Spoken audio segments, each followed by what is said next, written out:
బంగారు కొండకు సింగారములకింప చతురాననునకైన సాధ్యమగునే. క్షీరవారాశికి పారితోషికమిచ్చి ఆనందముందింపాలవియగునే. మార్తాండునకునంతో కీర్తిని పెంచంగా దివిటీల వెలిగించి తీరుగునునే. దివిటీల వెలిగించ తీరుగనునే. శారదామూర్తికి సమ్మోదమందింప సన్మానములు చేయ శక్యమగునే.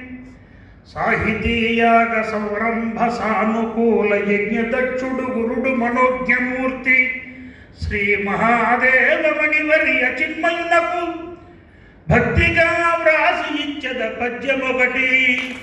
భక్తిగా వ్రాసి ఇచ్చద పద్యమొకటి.